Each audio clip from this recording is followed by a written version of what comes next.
Bismillahirrahmanirrahim. Assalamualaikum warahmatullahi wabarakatuh.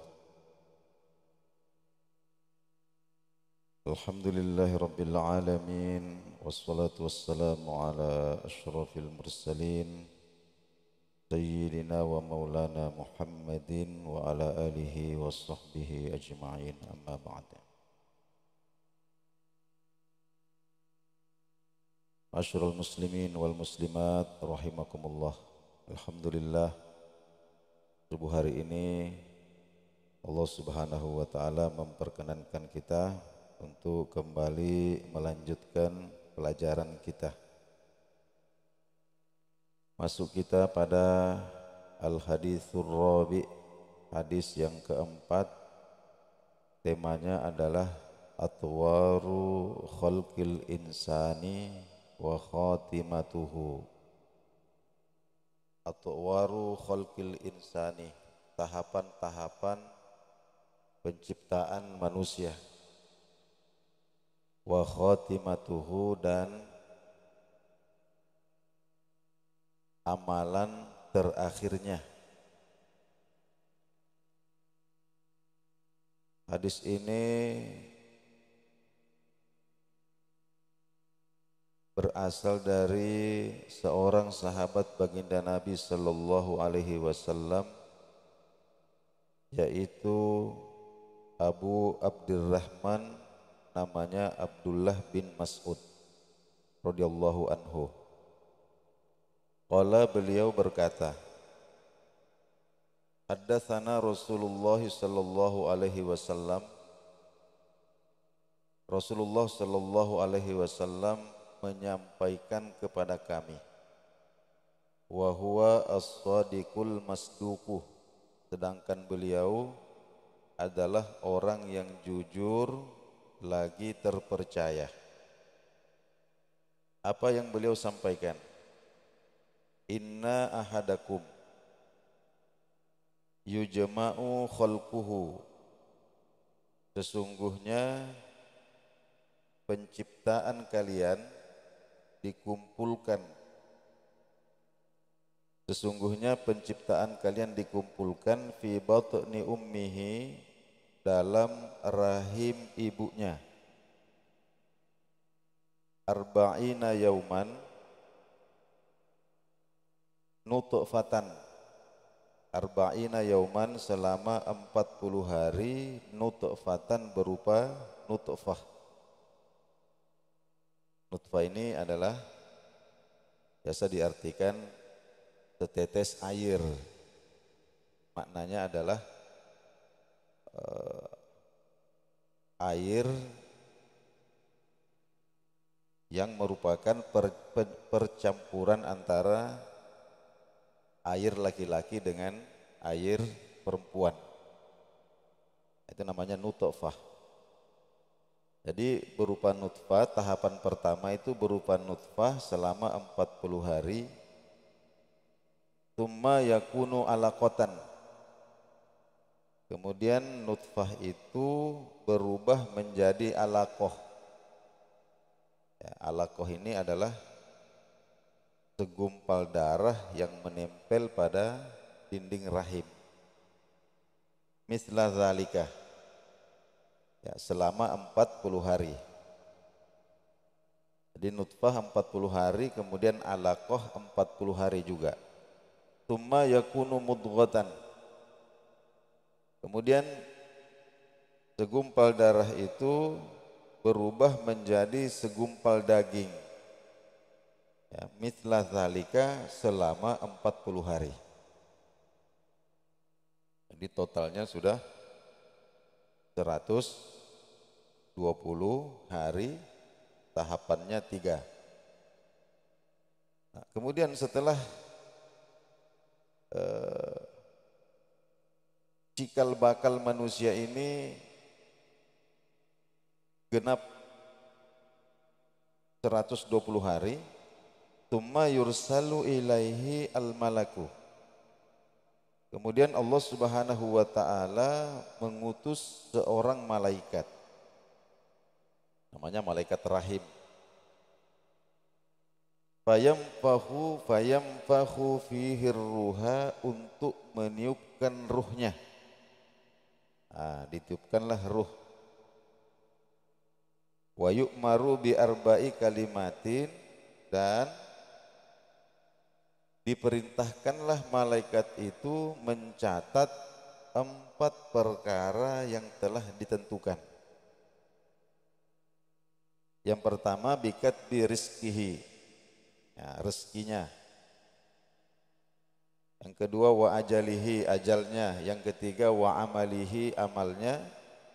Kemudian yang keempat wa syaqiyun aw sa'idun, apakah orang ini termasuk orang yang celaka atau termasuk orang yang beruntung. Itu sudah dicatat setelah ruh ditiupkan di dalam rahim. 4 perkara ini kemudian ditetapkan. Wallahi, maka demi Allah, kata Nabi sallallahu alaihi wasallam, wallahi, maka demi Allah, allazi la ilaha ghairuh, yang tidak ada sesembahan selain Dia. Inna ahadakum, sesungguhnya ada orang di antara kalian, la ya'malu, yang beramal, bi amali ahlil jannati, dengan amalnya penghuni surga. Hatta ma yakunu bainahu wa bainaha, sehingga jarak antara dia dengan surga itu sudah sangat dekat. Nabi gambarkan illa zira'un, tinggal 1 siku. Jarak antara dia dengan surga tinggal 1 siku. Hampir masuk surga, akan tetapi fayasbiku alaihil kitabu, suratan takdir telah ditetapkan. Suratan takdir telah ditetapkan di akhir hidupnya orang itu, fayamalu bi amali ahlin nari, dia melakukan amal, dia melakukan amal atau perbuatannya ahli neraka. Fayadkhuluha, akhirnya orang tersebut masuk ke dalam neraka. Dan sebaliknya, wa inna ahadakum, ada juga orang di antara kalian, la ya'malu, yang beramal bi amali ahlin nari, dengan amalnya penghuni neraka. Hatta ma yakunu bainahu wa bainaha illa zira'un, sehingga jarak antara dia dan neraka ini tinggal 1 siku, sudah sangat dekat. Apa yasbiku alaihil kitabu, namun suratan takdir telah ditetapkan. Di akhir hidupnya orang ini fayamalu, beramal bi amali ahlil jannati, dengan amalnya penduduk surga, dan itulah kemudian yang menjadi amal terakhirnya, fayadkhuluha, akhirnya dia pun masuk ke dalam surga. Hadis ini diriwayatkan oleh Imam Al-Bukhari, juga diriwayatkan oleh Imam Muslim. Jadi kandungan hadis ini, temanya ini adalah menjelaskan kepada kita, Nabi Shallallahu Alaihi Wasallam jelaskan kepada kita tentang kondisi manusia, mulai dari awal penciptaannya sampai kemudian dia lahir di dunia ini, kemudian keadaannya nanti di akhirat, apakah dia ini masuk ke dalam surga selama-lamanya atau masuk ke dalam neraka selama-lamanya. Semua itu berjalan sesuai dengan qada dan qadarnya Allah Subhanahu wa taala. Kemudian kita masuk pada fiqhul hadis wa ma yursyidu ilaihi, pelajaran yang terkandung di dalam hadis ini. Yang pertama, hadis ini memberitahukan kepada kita tentang atwarul janini fir rahmi, tahapan-tahapan perkembangan janin di dalam rahim. Ya dulu hadzal haditsu ala annal janina, bahwa janin itu yataqallabu fi mi'ati wa isyrina yauman, mengalami perkembangan selama 120 hari. Fi thalathati atwarin, dalam 3 tahapan. Fi kulli arba'ina yauman minha yakunu fi taurin, yang mana satu tahapan itu rentang waktunya berlangsung selama 40 hari. 40 hari yang pertama berupa nutfah, kemudian 40 hari yang kedua berupa alaqah, kemudian 40 hari yang ketiga berupa mudghah. Nah, setelah sempurna 120 hari, yamfakhu fihil malaku ar-ruhah, ya, malaikat kemudian meniupkan ruh ke dalam jasad tersebut, wa yaktubu lahu hadhil kalimatil arba'ah, dan menulis 4 ketentuan di atas. Nah, Allah juga menyebutkan ini dalam Al-Quran, diantaranya dalam surah Al-Hajj. Ya ayyuhan nasu in kuntum fi raibim minal ba'thi, wahai manusia, jika kalian masih ragu-ragu tentang adanya hari kebangkitan, maka ingatlah, fa inna khalaqnakum, sesungguhnya kami telah menciptakan kalian, min turabin, dari saripati tanah, tsumma min nutfatin, kemudian berubah menjadi setetes air, tsumma min alaqatin, kemudian segumpal darah, tsumma min mudghatin, kemudian segumpal daging. Yang disebutkan dalam Al-Quran, juga disebutkan dalam surah Al-Mu'minun, walaqad khalaqnal insana min sulalatin min tin, tsumma ja'alnahu nutfatan fi qararim makin, tsumma khalaqnan nutfata 'alaqah, fa khalaqnal 'alaqata mudghah, fa khalaqnal mudghata idhama, fa kasawnal idhama lahma, tsumma ansha'nahu khalqan akhar, fatabarakallahu ahsanul khaliqin. Nah, ini juga ayat ini menceritakan tentang tahapan perkembangan manusia di dalam rahim ibunya. Nah, kemudian poin yang kedua, wal hikmatu fi khalqillahi ta'ala lil insani bihadzat tartibi. Adapun hikmah, Allah Subhanahu wa taala menciptakan manusia dengan tahapan-tahapan seperti ini, ya. Ma'a qudratihi subhanahu wa ta'ala ala ijadihi kamilan fi asra'i lahzah. Ya, padahal Allah Subhanahu wa taala sangat berkuasa untuk menciptakan manusia secara sempurna dalam sekejap mata. Kenapa harus ada tahapan-tahapan? Padahal Allah sanggup menciptakan manusia itu dalam sekejap mata. Maka hikmahnya adalah hiyantizamu khalqil insan, untuk menyesuaikan penciptaan manusia, ma'a khalqi kaunillahil fasih, ya, dengan sunnatullah yang berlaku di alam semesta. Ya, sunnatullah yang berlaku di alam semesta. Apa itu? Wafqa asbabin wa musabbabatin, bahwa secara umum segala sesuatu itu adalah berjalan dengan sebab akibat, ya, prinsip sebab akibat. Kemudian kamanal hadzu fi hadzal tajrid ta'limullahi ta'ala li ibadihi at-ta'anniyah. Nah, di sini juga Allah Subhanahu wa taala mengajarkan kepada kita hamba-hambanya ini untuk melakukan segala hal itu dengan berhati-hati. Jadi melakukan segala hal dengan berhati-hati, wal bu'du anit tasarru'i wal ijlah, serta tidak sembrono dan tidak terburu-buru. Tidak sembrono dan tidak terburu-buru. Jadi ini Allah mengajarkan kepada kita untuk menikmati proses. Jangan suka yang instan-instan. Nah, karena biasanya yang instan-instan ini berbahaya. Ya. Jadi hasil yang sempurna itu orang bisa raih dengan mengikuti proses-prosesnya. Nah, disitulah kemudian dia belajar. Ini yang Allah Subhanahu wa Ta'ala ingin ajarkan kepada kita, salah satunya di dalam penciptaan manusia yang melalui tahapan-tahapan itu.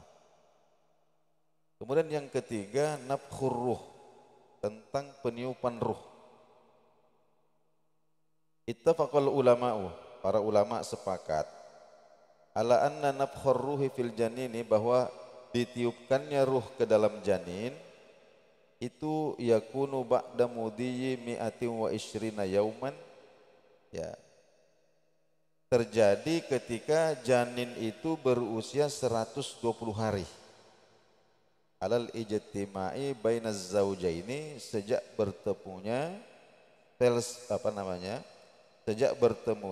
sel sperma dengan opum, spermanya laki-laki dengan indung telurnya perempuan.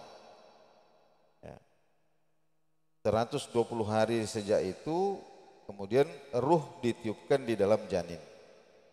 Awadzalika tamamu arba'ati ashhurin wa dukhulihi fil khamis. Nah, yakni masa 4 bulan masuk bulan kelima. Usia kandungan. Ya, wa hadza maujudun bil musyahadah. Nah, ini sesuai dengan fakta yang ada. Wa alaihi yu'awwalu fima yuhtaju ilaihi minal ahkami. Dan inilah yang dijadikan sebagai pedoman, ya, untuk menerapkan hukum-hukum. Ya, ada nanti termasuk hukum aborsi. Termasuk hukum aborsi nanti ini dasarnya dari sini. Nah, di antara hikmahnya adalah, nah ini contoh. Ya. Wa min huna kanatil hikmah fi annal mar'ah al mutawaffa anha zaujuha. Ya. Ada seorang istri yang ditinggal mati oleh suaminya. Ya. Maka istri ini ta'taddu arba'ata ashhurin wa asyrata ayyamin, harus menjalani masa iddah, masa menunggu, ya, selama berapa? Selama 4 bulan 10 hari. Untuk apa itu? Litahaqquqi bara'atir rahmi, ya, bibulughi hadhil muddah duna zuhuri atharil hamli, untuk memastikan bahwa kandungannya itu tidak berisi, kandungannya itu bersih dari air suaminya yang meninggal. Jadi nanti setelah lewat masa iddah itu, barulah kemudian seumpama ada yang meminang, dia dibolehkan untuk menerima. Ya, ini berdasarkan itu tadi, masa peniupan ruh di dalam jasad bayi ketika ada di dalam rahim ibunya itu. Kemudian apa yang disebut dengan ruh? Warruhu, ruh itu adalah ma yahya bihil insan, ya, sesuatu yang membuat manusia hidup. Nah, itulah yang membuat kita hidup, membuat mata melihat, membuat telinga mendengar, membuat kulit merasa, membuat seluruh organ-organ kita ini berfungsi. Kenapa? Karena ada ruh. Kalau ruh ini dicabut, maka seketika itu kemudian semua organ-organ kita ini kehilangan fungsi. Darah berhenti mengalir, jantung berhenti berdetak, bola mata masih ada tapi sudah tidak bisa menengok lagi, telinga masih ada tapi sudah tidak bisa mendengar lagi. Itu ruh. Tapi bagaimana bentuknya ruh? Nah, ini bagaimana bentuknya ruh? Wa huwa min amrillahi ta'ala. Itu sepenuhnya urusan Allah Subhanahu wa ta'ala. Ya. Sebagaimana yang Allah sampaikan dalam Al-Qur'anul Karim, wa yas'alunaka 'anir ruh. Jadi orang-orang bertanya kepada engkau wahai Rasulullah tentang ruh. Maka jawablah, kulir ruhu min amri rabbi, bahwa ruh itu adalah urusan Tuhanku. Ya. Wa ma utitum minal ilmi illa qalila. Ya, dan tidaklah kalian itu diberikan pengetahuan tentang ruh kecuali sangat-sangat sedikit. Ya.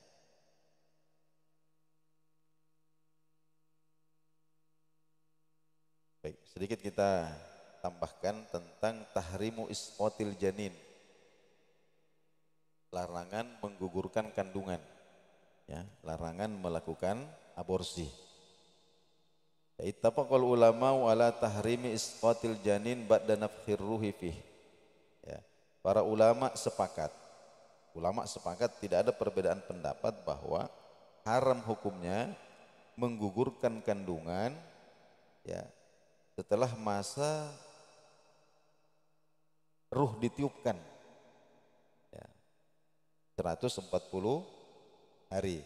Umur kandungan itu berarti ruhnya sudah ditiupkan, itu ulama sepakat bahwa itu haram untuk digugurkan apapun alasannya. Ya. Wa atabaru dzalika jarimah. Ya. Ini termasuk kejahatan.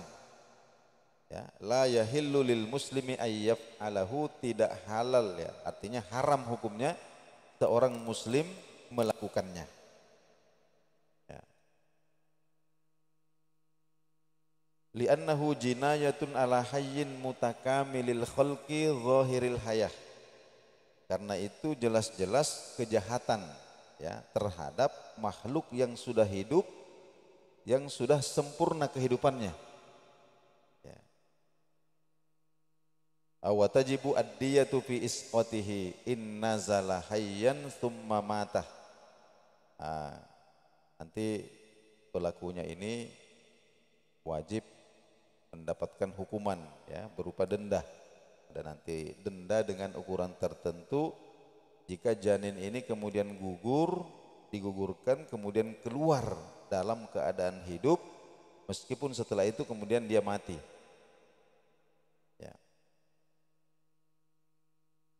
Wa amma isqatul janini qabla nafkhir ruhi fihi faharamun aidon. Ya. Adapun ini menggugurkan janin sebelum masa ditiupkannya ruh. Ya, berarti sebelum masa 140 hari. Faharamun aidon. Wa ila dzalika dzahaba aghlabul fuqaha'i. Ya. Itu mayoritas ulama mengatakan bahwa itu juga hukumnya haram. Ya meskipun ada sedikit yang berpendapat bahwa itu boleh. Ya, kalau digugurkannya sebelum mencapai 120 hari. Mayoritas ulama mengatakan itu hukumnya haram. Wad dalilu, adapun dalilnya itu hadis-hadis yang sahih. Ya, di antaranya sabda Nabi Shallallahu Alaihi Wasallam dari Huzaifah bin Usaid bahwa idza marra bin nutfati isnani wa arba'una lailah wa fi riwayatin bid'un wa arba'una lailah. Jika nutfah itu ya, jika spermatozoa atau indung telur itu yang sudah dibuahi itu sudah berumur 42 hari atau 40 hari ada lebihnya, maka ba'atsallahu malakan. Sebenarnya di situ Allah Subhanahu wa taala telah mengutus malaikat fasawwaroha yang kemudian membentuk ya, sudah dibentuk wa khalaqa sam'aha ya, sudah dibentuk telinganya, wa basaraha dibentuk matanya, wa wajildaha kulitnya, wa lahmaha dagingnya, wa idhamaha dan tulangnya. Ya.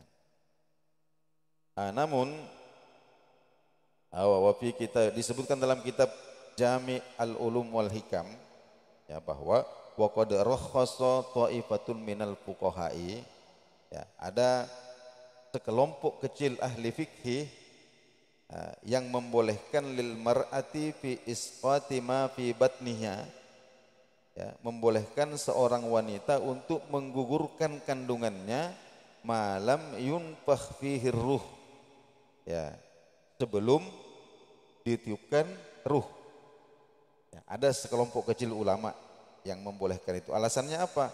Wa ja'aluhu kal azli. Ya, alasannya sama dengan azal. Ya, azal itu seorang suami atau seorang laki-laki mengeluarkan air di luar apa namanya? Bukan di dalam bukan di dalam farji istrinya, tapi ketika dia mau keluar air maninya dia tarik kemudian dia kasih keluar di luar, itu namanya azal. Nah, kalau azal ini hukumnya boleh. Jadi ada sebahagian kecil ahli fikih yang mengatakan bahwa menggugurkan kandungan ketika janin itu usianya belum sampai 120 hari, artinya belum hidup, belum ada ruhnya, itu hukumnya sama dengan melakukan azal. Nah, akan tetapi di sini dikatakan bahwa wa huwa qaulun dhaifun. Ini pendapat yang sangat lemah sekali. Kenapa? Karena janin itu sudah berbentuk anak. Sudah ada bentuknya meskipun belum hidup, tapi sudah ada bentuknya. Beda dengan azal. Kalau azal ini ya masih berupa air mani, tentu tidak bisa disamakan hukumnya. Nah, jadi kesimpulannya bahwa menggugurkan kandungan itu ya hukumnya haram, ya, meskipun ruh belum ditiupkan di dalam jasadnya. Nah, hadirin yang dimuliakan Allah Subhanahu wa taala, nah inilah barangkali untuk sementara ini yang sempat kita sampaikan pada kesempatan subuh hari ini. Mudah-mudahan apa yang kita dengarkan ini ada manfaatnya. Allah Subhanahu wa taala berikan berkah kepada kita semua. Saya akhiri dengan doa kafaratul majlis. Subhanakallahumma wa bihamdik asyhadu an la ilaha illa anta astaghfiruka wa atubu ilaika. Wassalamualaikum warahmatullahi wabarakatuh.